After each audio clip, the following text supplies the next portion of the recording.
పోరాటం వీధుల్లో సమరం మొదలైంది అని అనుకోవాలి. ఇక కవిత కేసీఆర్కు రాసిన లేఖ బయటపడ్డ తర్వాత కవిత కాంగ్రెస్లో చేరతారన్న ఊహాగానాలు వచ్చాయి. తర్వాత కవితే దాన్ని ఖండించారు కూడా. రేవంత్ రెడ్డి కూడా దీని మీద స్పందించారు సార్. చిట్చాట్లో భాగంగా నేనున్నంత వరకు కేసీఆర్ ఫ్యామిలీని కాంగ్రెస్లోనికి రానివ్వను అని చెప్పి. ఏం సార్ రేవంత్ రెడ్డి అంత పట్టుదలగా ఉండడానికి కారణం ఏంటి?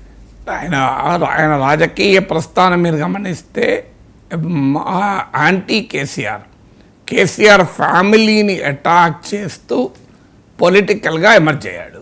ఇప్పుడు మీకు బీజేపీలో బండి సంజయ్, కాంగ్రెస్లో రేవంత్ రెడ్డి ప్రతిపక్ష నాయకులుగా కేసీఆర్ ముఖ్యమంత్రిగా ఉన్న సమయంలో కేసీఆర్ ఫ్యామిలీ, కేసీఆర్ రూల్ను టార్గెట్ చేసుకొని బలంగా ముందుకొచ్చారు. సో బండి సంజయ్ని మధ్యలో పార్టీ హైకమాండ్ పక్కకు పెట్టడం వల్ల రేవంత్ రెడ్డి మరింత పవర్ఫుల్గా ఎమర్జ్ అయ్యాడు. ఎందుకంటే మీరు అంతకుముందు కాంగ్రెస్ నాయకులతో పోలిస్తే కేసీఆర్ను టార్గెట్ చేసి తన పొలిటికల్ యాక్టివిటీ అంతా నడిపాడు. దానికి ప్రజలు రివార్డ్ కూడా చేశారు. ఎందుకంటే కేసీఆర్ మరోసారి ముఖ్యమంత్రి కావాలా వద్దా అనే అంశం పైన, కేసీఆర్ వ్యవహార సరళిపైన, కేసీఆర్ కుటుంబ పాలన అనే అంశంపైనే పొలిటికల్ రెఫరెండంగా లాస్ట్ ఎలక్షన్స్ వచ్చాయి. కేసీఆర్ ప్రభుత్వ ఏం చేసింది, మంచి చెడుల కన్నా the entire political focus was for and against కేసీఆర్కు వ్యతిరేక ఓటు కాంగ్రెస్ వెనకాల కన్సాలిడేట్ కావడం వల్ల కాంగ్రెస్ పార్టీ అధికారంలోకి వచ్చింది. సో అందుకే మీకు ఉప ఎన్నికలు దుబ్బాక, హుజూరాబాద్, హుజూర్ నగర్, నాగార్జున సాగర్, జిహెచ్ఎంసీ ఎన్నికల్లో కూడా ప్రభావం చూపని కాంగ్రెస్ అసెంబ్లీ ఎన్నికలకు వచ్చే వరకు భారీ ప్రభావం చూపడానికి కారణము యాంటీ కేసీఆర్ ఓటు పోలరైజ్ కావడమే. అందువల్ల Revanth Reddy personal political evolution చూసుకున్నా కాంగ్రెస్ పార్టీ అధికారంలోకి రావటానికి దారితీసిన పరిణామాలను విశ్లేషించిన కేసీఆర్ పైన, కేసీఆర్ కుటుంబం పైన ప్రజా వ్యతిరేకతను రగిలించడం ద్వారా ఒక బలమైన నరేటివ్ తెలంగాణ సమాజానికి కేసీఆర్ కుటుంబము ప్రమాదకరంగా మారారు అనే అంశాన్ని ఎస్టాబ్లిష్ చేయడం ద్వారా కాంగ్రెస్ అధికారంలోకి వచ్చింది. మీరు ఇదే తెలంగాణను దోచుకున్నారు, కుటుంబం మాత్రమే బాగుపడింది, కుటుంబంలో వారికి మాత్రమే ఉద్యోగాలు వచ్చాయి, తెలంగాణ బిడ్డలకు ఉద్యోగం రాలేదు.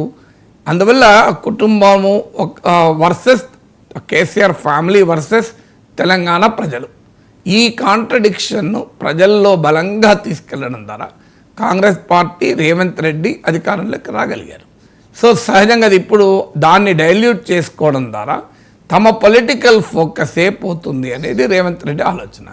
అందుకే మీరు కవిత చేరుతారని ఊహాగానాలు వచ్చినప్పుడు ఆఫ్కోర్స్ కవిత ఖండించిన మాట నిజం, కానీ కాంగ్రెస్లో రేవంత్ రెడ్డి వర్గమే బలంగా వ్యతిరేకించారు. మిగతా వాళ్ళు వ్యతిరేకించకపోవచ్చు, ఎందుకంటే వారు ఈ ఎమర్జెన్సీ నేను చెప్పిన పొలిటికల్ ఎవల్యూషన్లో భాగం కాదు. సో రేవంత్ రెడ్డి ఏమో తెలంగాణ సమాజము వర్సెస్ కేసీఆర్ కుటుంబము అనేటువంటి ఒక మ్యాచ్ ఆడి ఆ మ్యాచ్లో తెలంగాణ సమాజానికి కేసీఆర్ కుటుంబం ప్రమాదము అని ఒక నరేటివ్ బిల్డ్ చేసి ఆ నరేటివ్ను ప్రజలు విశ్వసించి ఓటు వేయడం ద్వారా అధికారంలోకి వచ్చారు. అందుకే ఇప్పుడు కేసీఆర్ కుటుంబంలో ఒకరిని యాక్సెప్ట్ చేసినా లేదా కేసీఆర్ కుటుంబం పైన కావాలని కాంగ్రెస్ పార్టీ రేవంత్ రెడ్డి కుటుంబాన్ని చీలుస్తున్నారు అనే భావన ప్రజల్లోకి వెళ్ళినా కాంగ్రెస్ పార్టీకి అదనంగా కలిసి వచ్చే అంశం ఉండదు, ఏమైనా నష్టమే అనేది రేవంత్ రెడ్డి ఆలోచన. ఎందుకంటే ఇప్పటికిప్పుడు కవిత కాంగ్రెస్లో చేరి కాంగ్రెస్ పార్టీకి బలాన్ని చేకూర్చేది ఏమైనా ఉంటుందా అని, ఏమైనా ఉంటే బీఆర్ఎస్ బలహీనపడటానికి ఉపయోగపడుతుంది. బీఆర్ఎస్ బలహీనపడితే కాంగ్రెస్కు లాభమా? ప్రతిపక్ష స్పేస్లో బీజేపీ మరో కంటెండర్ ఉన్నారు. మీరు ఆంధ్రప్రదేశ్ లాగా కాదు, ఆంధ్రప్రదేశ్లో వైసీపీ బలహీనపడితే ఆ వ్యతిరేకతను గల్వనైజ్ చేయడానికి ఎవరు లేరు, ఎవరైనా ఎమర్జ్ అయితే తప్ప. కానీ తెలంగాణలో మీకు ఒకవేళ బీఆర్ఎస్ బలహీనపడ్డ బీజేపీ ఉంది. అందువల్ల ఇప్పుడు బీఆర్ఎస్ను బలహీనపరిచి కాంగ్రెస్కు ప్రయోజనం ఏంటి? ఇప్పుడు కేసీఆర్ చేసిన పొరపాటు రేవంత్ రెడ్డి ఎందుకు చేయాలనుకుంటాడు? కేసీఆర్ చేసిన పొరపాటు అదే కాంగ్రెస్ పార్టీని ప్రతిపక్షంలో ఉన్నప్పుడు బాగా బలహీనపరిచాడు. కేసీఆర్ అనుకున్నది ఏంటంటే అపోజిషన్ పార్టీని చీల్చేసి ముక్కలు చేసి ఎమ్మెల్యేలు లాక్కొని లేవకుండా చావకొడితే తనకు ఎదురుండదు అని అనుకున్నాడు. కానీ ఆయన అంచనా పొరపాటు అలాంటి వాళ్ళు మొదటి నుంచి చెప్తున్నాం. మీరు కాంగ్రెస్ను లేవకుండా చేస్తే ఒక అపోజిషన్ పార్టీని లేకుండా చేయొచ్చు, కానీ అపోజిషన్ స్పేస్ను లేకుండా చేయలేం. అందువల్ల కాంగ్రెస్ పార్టీ ఎప్పుడైతే కేసీఆర్ నిర్వీర్యం చేసే ప్రయత్నం చేశాడో అంతకన్నా బలమైన ప్రతిపక్షం రూపంలో బీజేపీ ఎమర్జ్ అయింది. సో దుబ్బాక, హుజూరాబాద్, జిహెచ్ఎంసీ ఫలితాలు అందుకు ఉదాహరణ.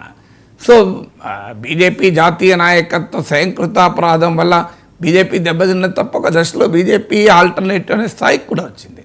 సో అందువల్ల కాంగ్రెస్ బలహీనపరిచి బీజేపీని బలోపేతము చేసి కేసీఆర్ లాభపడ్డా, నష్టపోయాడు. కాంగ్రెస్ పార్టీ అధికారంలోకి రావటానికి ఒక రకంగా దోహదం చేశాడు, తన పతనాన్ని కోరుకున్నాడు. నిజంగా చెప్పాలంటే అపోజిషన్ స్పేస్లో కాంగ్రెస్ బీజేపీ రెండూ ఉంటే బీఆర్ఎస్కి లాభం అయ్యేది. ఎందుకంటే వాళ్ళిద్దరూ యాంటీ కేసీఆర్ ఓటు చీల్చుకునేవాళ్ళు. యాంటీ కేసీఆర్ ఓటు రేవంత్ రెడ్డి నాయకత్వంలో కాంగ్రెస్ వెనకాల ఎక్కువ పెద్ద మొత్తంలో ర్యాలీ కావడం వల్ల బీఆర్ఎస్ దెబ్బతిన్నది. ఈ వాస్తవం బహుశా రేవంత్ రెడ్డి గుర్తించేటట్టున్నాడు. ఇప్పుడు తన వ్యతిరేక స్పేస్లో బీఆర్ఎస్ బీజేపీ ఉంటే కాంగ్రెస్ వ్యతిరేక ఓటు వాళ్ళిద్దరు చీల్చుకుంటారు.